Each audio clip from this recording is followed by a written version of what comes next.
Good morning, everybody. I'm Zach Blanchard, and this is Political Brew. Joining us at the table this morning, Republican political strategist Garrett Mason, Democrat and lawyer Ken Altshuler, and activist and podcast host Genius Black.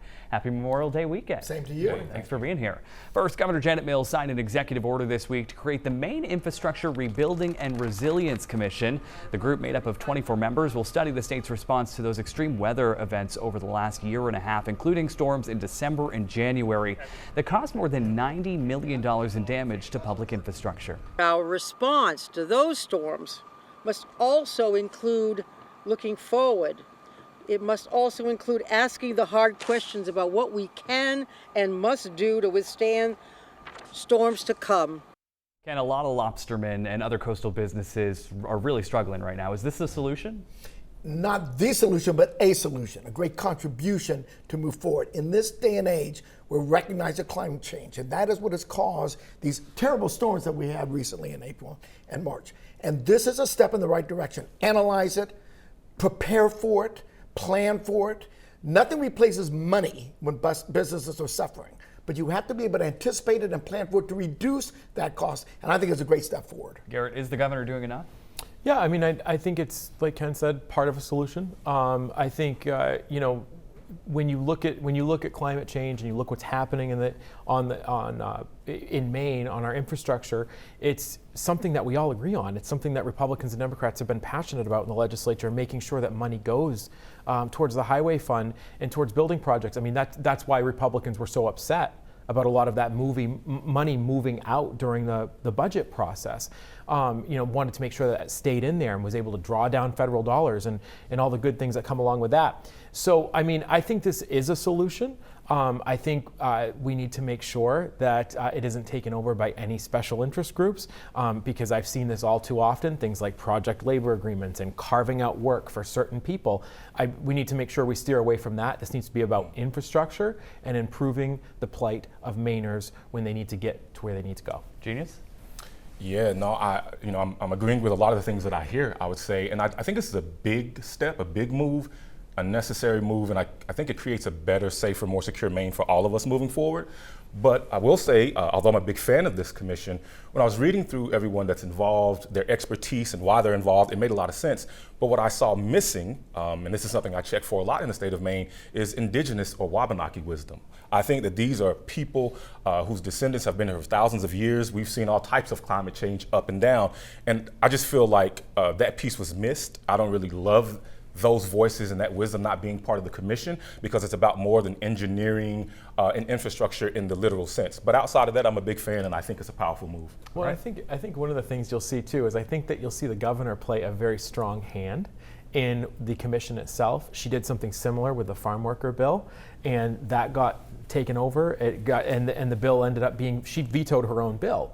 And for those of us who served in the LePage administration, we're used to things like that. But I think Governor Mills will take a stronger view of this commission and make sure that her opinions are represented. All right, now to this. Reporting by the Portland Press Herald, the headline, first-term Durham Republican representative missed 67% of legislature session days this year. It's referring to Representative Joseph Galetta, who missed more days than any other member in the House. Galetta hasn't explained why he didn't attend, despite all of those absences being excused, and he's seeking a second term. Garrett, Republican leadership basically defending him here, saying that he's a hard worker. Is there concern, though? I mean, I think they're absolutely right to defend him. And Representative Galetta, I know him. He is a hard worker. He has a small business that he operates in South Paris. And I think this really does reflect on the fact that the legislature and the way that it operates was built for a different time. If you look at the structure and the composition of the legislature, you don't have a lot of people, right now it's millennials who are represented in the legislature. They were for a while. I was one of those young millennial legislators when I was younger, but I was able to do it then. I didn't have a family and a child at home to take care of. when you get to a certain place in life, it's just harder to make commitments like this. And I think that means that the legislature needs to change. I have been a loud and vocal opponent for a full-time legislature, similar to that of Texas, with a short session and a long working year.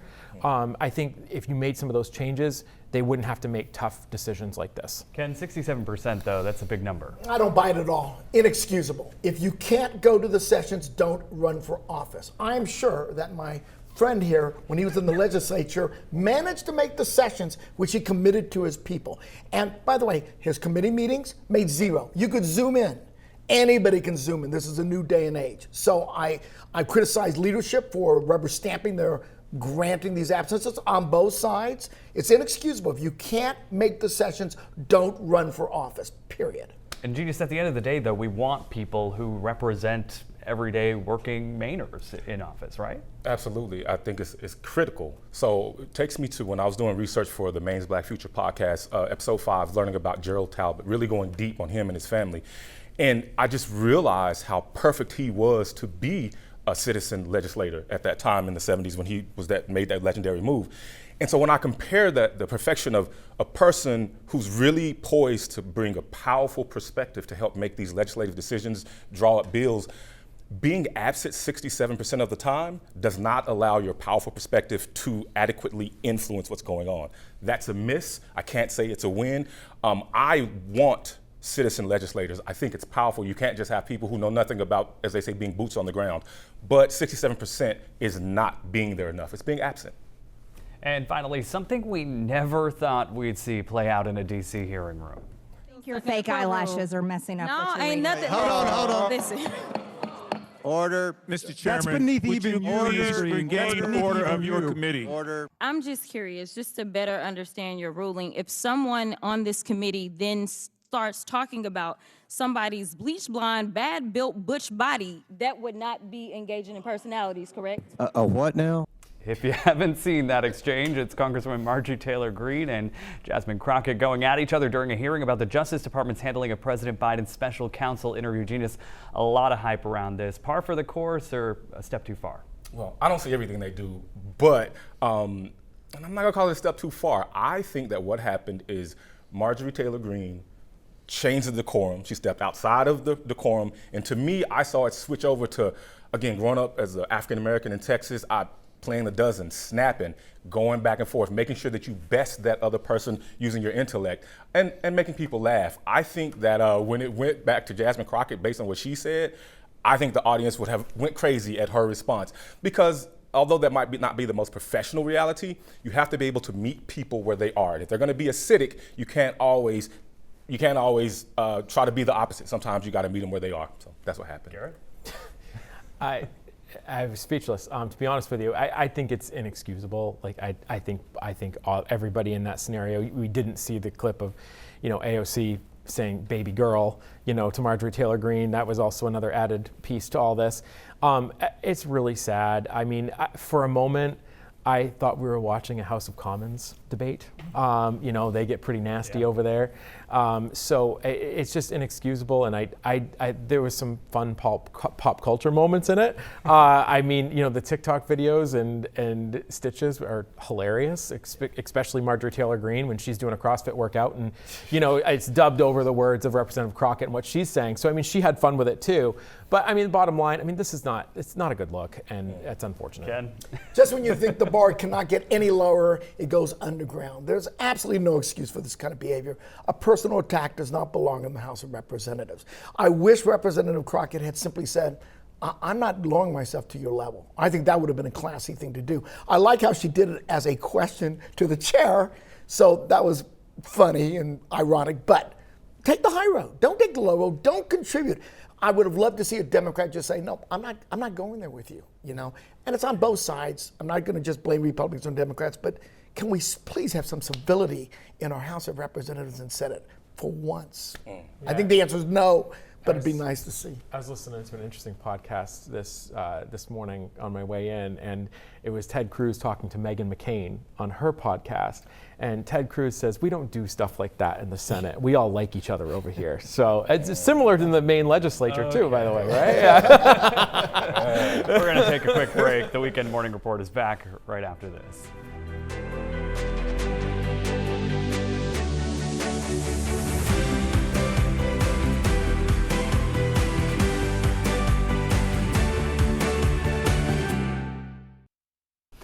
Good morning, everybody. I'm Zach Blanchard, and this is Political Brew. Joining us at the table this morning, Republican political strategist Garrett Mason, Democrat and lawyer Ken Altshuler, and activist and podcast host Genius Black. Good morning to y'all. Good morning. Happy Memorial Day Same to weekend. you. First, the Lewiston Commission holding yet another hearing with Maine State Police about the response to the deadly mass shootings. It comes as we're also learning the Army Reserves is set to release its report in a matter of weeks. The Secretary of the Army, pressed by Susan Collins at a hearing earlier this week, says a 3,000-page report detailing what the Army did and didn't do in regards to the gunman's mental health concerns is expected to be released soon. Ken, still a lot to make sense of here. Are you expecting this Army report to prove anything? No, I don't. I think that most of us know exactly where the failings were. The Army failed. I think that the police department, sheriff's department failed when they didn't follow through on and expecting the family to make sure that this individual was getting the treatment he needed. I thought that the recent hearings, which were about the police response afterwards, I think it's anecdotal. I don't think it really matters because we know now that he was dead, but it's what happened beforehand. What happened to not stop this from happening? That's got to be the focus of this commission. I think they're going to focus in on that. I think the Army did a huge failing here, and I think the sheriff did some failing as well when they didn't follow through on what they knew was a bad situation. But Garrett, on the Army specifically, Senator Collins is trying to introduce legislation to essentially require all military branches report to the authorities about these kinds of instances. Will she be successful with that? I think that's exactly what she was doing in that committee hearing, is she was putting them on record and holding their feet to the fire and saying, I am going to be doing this. I expect your support and your help.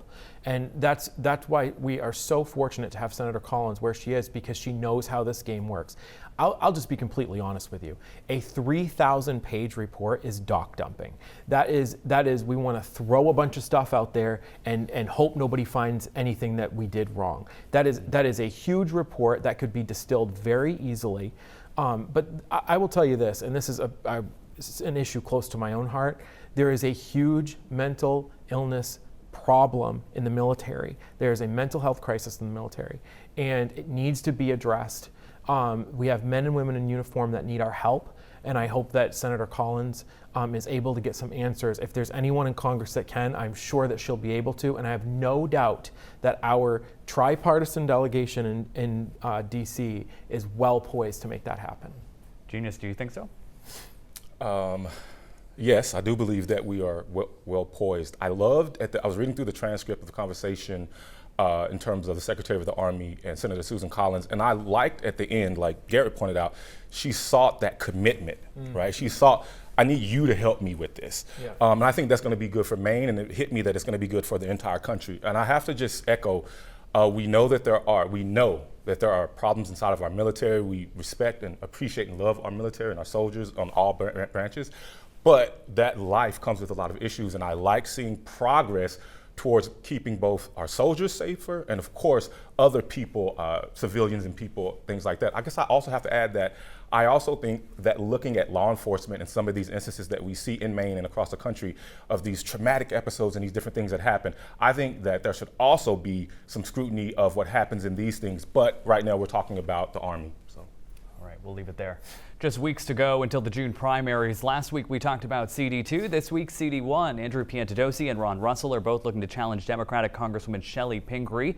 Both Republican candidates face a tough path to victory. Neither has political experience. Piantadosi is a 37-year-old father of two from Cape Elizabeth with a job in tech sales. Russell is a retired Army Green Beret and defense contractor who grew up in the county and now lives in Kennebunkport. While Russell is a staunch conservative and supporter of former President Trump, Piantadosi hopes to court more moderate Republicans and even independents come June. I think there are plenty of independents and like-minded folks on the left that are looking for a reason to vote for what I consider a common sense Republican like myself. I don't like the way the country's going here right now, so I'm trying to continue my service to this great nation and serve in the United States Congress and hopefully get things back on track. Garrett, who do you expect to succeed come June? Oh, man, I think that's going to be, I think it's anybody's game. I've said this on the show before. Like, I think there's a lot of people, a lot of the electorate that thinks that the primary is already over because we had a presidential primary in March of this year.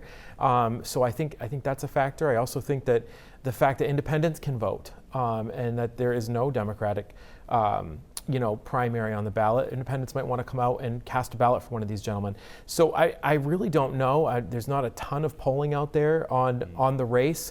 Andrew Pianturosi has been out, I think, a little bit longer than Ron Russell has, so he might have a little bit more name ID. But I mean, the bottom line is this: whoever comes out on top is going to have a.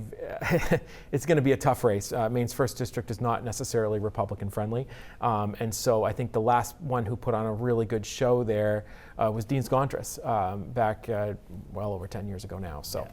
On the issues, Genius, though, issues like the border and the economy is what both of these candidates are focused on. Is that the right focus to win?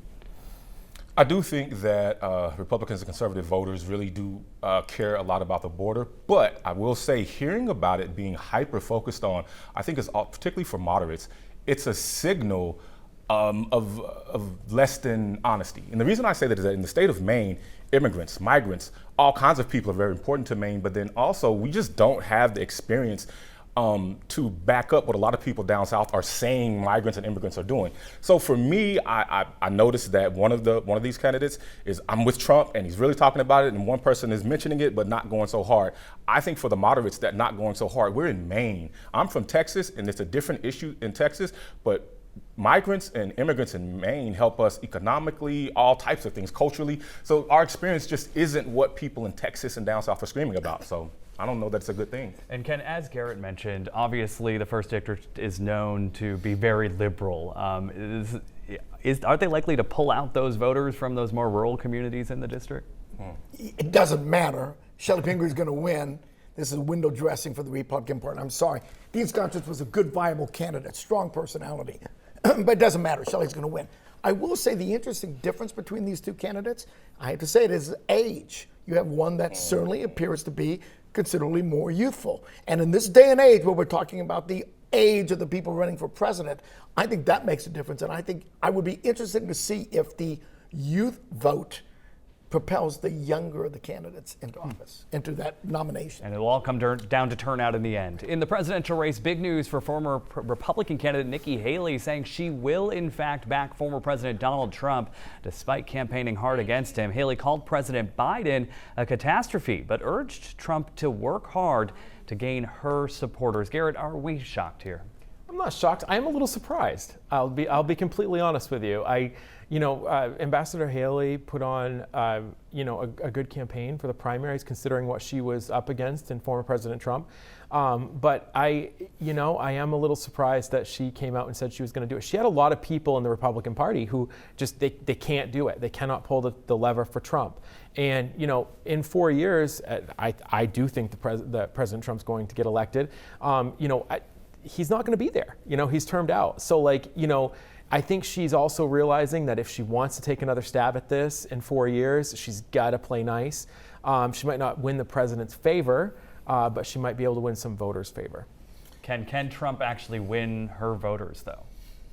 No, I don't think so. I think a lot will go to Robert Kennedy, which, whether that's good or bad, it's going to affect one or both candidates. I think Garrett's spot on that she's running for 2028. That was her overture for 2028. But let me tell you, her statements about Donald Trump will be played by Democratic advertisements every single day. And I think she gained a lot of traction by criticizing him and has set a base for the next race. I think she hurt herself coming out and doing anything except saying, I want to be the front runner for 2028. If Donald Trump doesn't run again and try to change the Constitution, which he will try to do. He'll try. Come on. He'll try. Genius. He'll try. Bring us back here. Yeah, so I was trying to be fair early on, paying attention to what Nikki Haley was saying, and I liked a lot of what she was kind of talking about until she said a couple of things that really, really turned me off. So what I recognize about her kind of people who support her is that they've been drinking that juice that Joe Biden is horrible and rancid, right? For whether you believe it or not. So for that reason, although she can, not endorse President or former President Donald Trump, not endorse him, but say I'm going to vote for him. I think there's some people that will say, okay, well, I know that Biden is horrible, so we believe, so I'm going to go ahead and go with Trump. But I think a lot of her people are going to not go for Trump because they were listening to what she said and they believed what she said.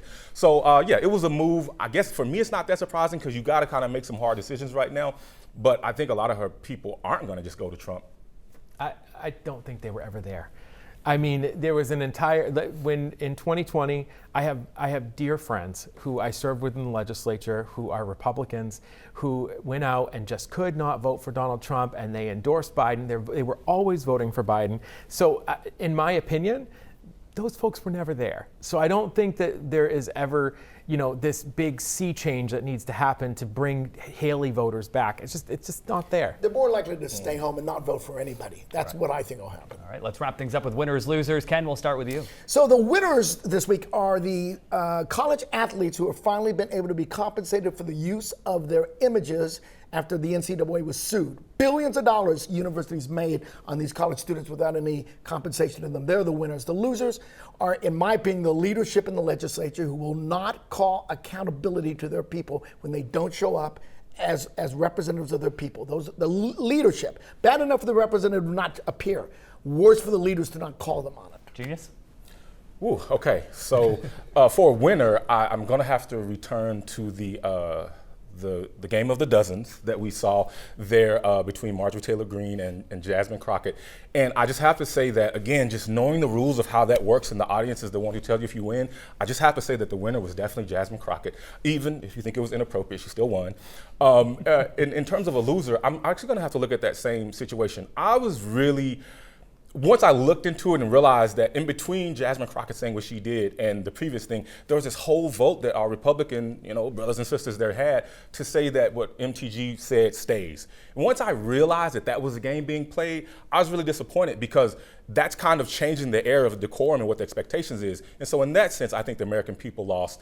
It should have been handled better. No matter what those two women or who was involved, the leadership failed. And that's disappointing. Garrett? Well, I think on this week, the winner is the American people. We are celebrating Memorial Day this weekend, and the only reason that we have this country is because of the millions of men and women who have died throughout the ages to protect our freedoms. And I know that I'm incredibly grateful for that. And I have military members in my family, and I'm thankful for them, and we'll celebrate them on Veterans Day. But today is about those who have gone on to fighting for this country. So I'm very thankful to be an American for that. My loser this week is the Democrat regime in New York. Watching their heads explode when Donald Trump held a rally in the Bronx was interesting to see. All of them said Donald Trump can't win New York, but I don't know why you're fighting so hard if he can't. But watching those people show up in the Bronx for Donald Trump was awesome. We'll leave it there. Happy Memorial Day, everybody. Thanks for being here. That's going to do it for this week's Political Brew. The Morning Report is back right after this.